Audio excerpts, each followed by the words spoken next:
want to support the platform just in case anything like this happens again, you can do it by way of PayPal, Patreon, Cash App, and also by the Anchor. And you can also further support the platform by way of going to the Teespring store or the shoe store that is located in the comment section below.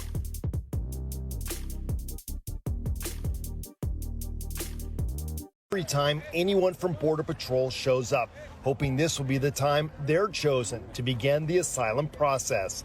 I've been here 4 days. Brian Scott's lips are sunburned, and he, like many out here, hasn't eaten for days. But for a chance at a better life than what he had in Jamaica, he says it's worth it. You're either going to get killed by the police, you're going to get killed by gangsters, or you're going to rot in jail. And I don't want none of that for me. I'm just 28 now. Frustration out here is growing. The situation seems unorganized. Border Patrol handing out numbers on tickets, but then randomly choosing groups of 50 or so that get to begin the process. So why you give us this and you don't take us? And you take random people that just came maybe 1 day ago or 2 days ago. I'm here 4 days now. I can't live like this. I'm just trying to live a better life. Human rights organizations from the U.S. have been handing out food and water. And look at this, volunteers charging dozens of cell phones so the migrants can stay in touch with loved ones back home. The crowd out here noticeably larger than just a day ago, with more women and children.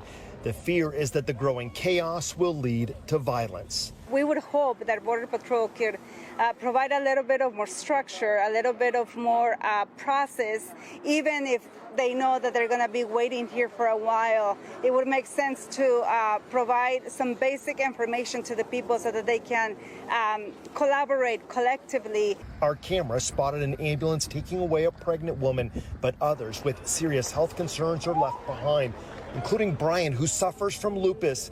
He desperately needs medicine, but would rather stay here and take his chances than return to Jamaica. I stay to the last day till they take me in, because I know I need better. I don't want better. I need it. And just about 30 minutes ago, one of the advocates went up to a woman on the other side of the border and said, "How many children do you see there right now?" And she said, "There are at least 20. We saw one mom holding her young child in her arms. At this point, they just don't know what to do now." And this is what they stated in a 2020 article. The Mexican government has toughened immigration process in permitting landing to Jamaicans amid growing concerns over an illegal human smuggling corridor to the United States. The development has caused increased scrutiny on travelers on bona fide business or leisure trips, as Jamaicans with criminal records or other red flags pay thousands of dollars for safe passage into Mexico. The Ministry of Foreign Affairs and Foreign Trade has been made aware that legitimate travelers are also being denied entry.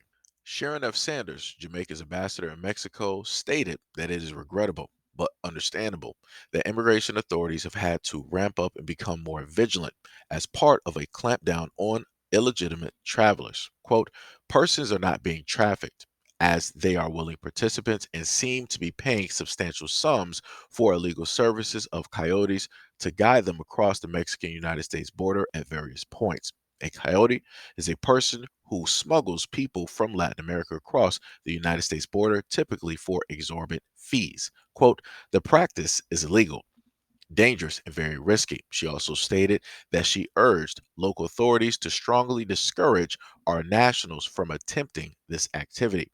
Data provided by Mexican immigration authorities revealed a drastic increase in the number of travelers from Jamaica over the last 2 years. In 2020, at total, 4,467 Jamaicans traveled to Mexico.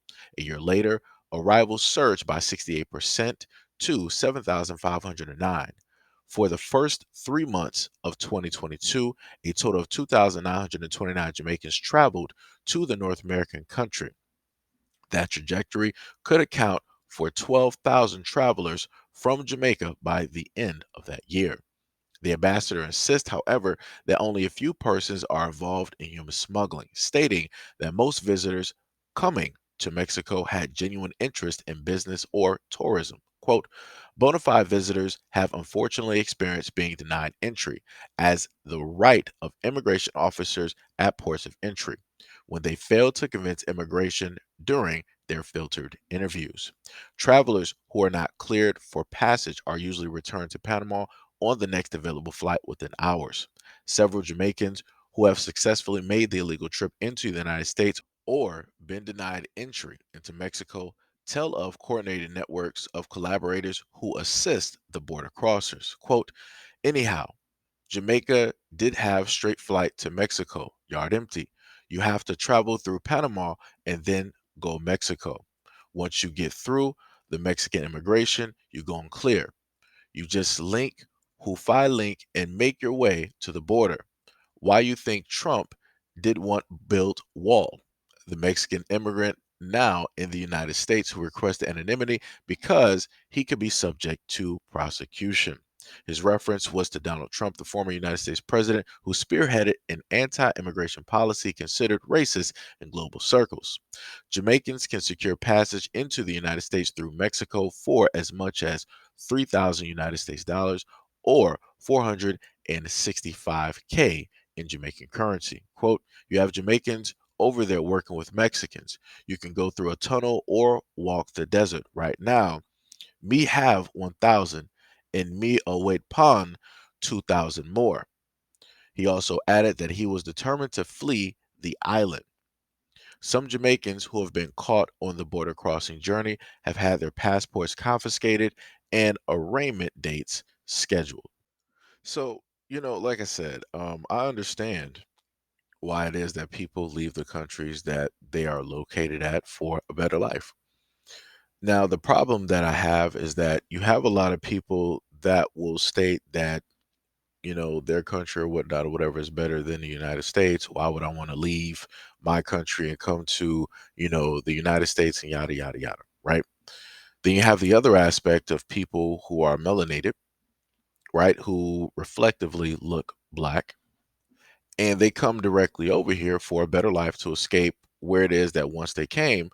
But yet, when they get here, they want to disrespect the Black Americans that have been here, that have established, many rights, that have gone through many different trials, many different obstacles, many different things, in order to give you free clearance, so that you are able to do what it is that you want to sit up there and do. That's my problem. That's my problem. Like I said, if people, were just coming over here and they were being respectful to the Black Americans here, I would have no issue. Like I said, like, hey, my home is your home too. But the thing that ends up happening is that Black people can go to other countries and we can be as respectful as possible. We can try to learn some of the dialect. We will, try to, know some of, the customs, the right and wrongs.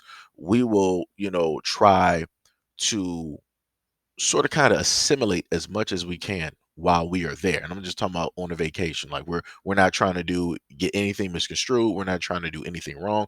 We're trying to be as respectful as possible, as knowledgeable as possible when it comes to other people's country.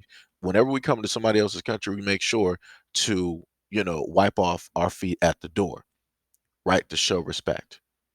But when it comes to, again, other people who look black but won't identify as black, or what have you, they're not wiping off their shoes at the door. They're not even taking off their shoes. They're bringing all of their stuff directly into somebody else's home, and then they want to make claims directly to that home, which again to me is 1,000% crazy. 1,000% crazy. And you want to have an issue that other people who are just getting there, showing up to like the Mexican border, are, allowed to get into the United States while you have to sit there and wait. Well, sorry to tell you, they don't want any more darker complected people here. They're looking for a certain demographic to come directly into the United States. You don't fit that demographic. Maybe if you spoke a different language, maybe if you look different, then they would actually bring you in. But due to the fact that reflectively speaking, you look like a black American, they're not going to do it. They're not going to do it. And that is what it is. And this is also what takes place when people want to take shortcuts in life.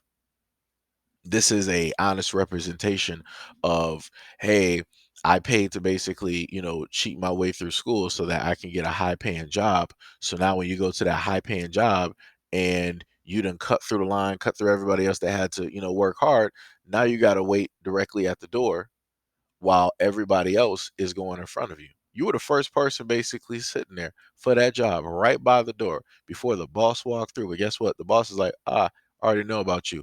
I'm going to start at the back of the line and then I'm going to come to you. And then we're going to see exactly what it is. That's pretty much what took place. That's pretty much what specifically happened.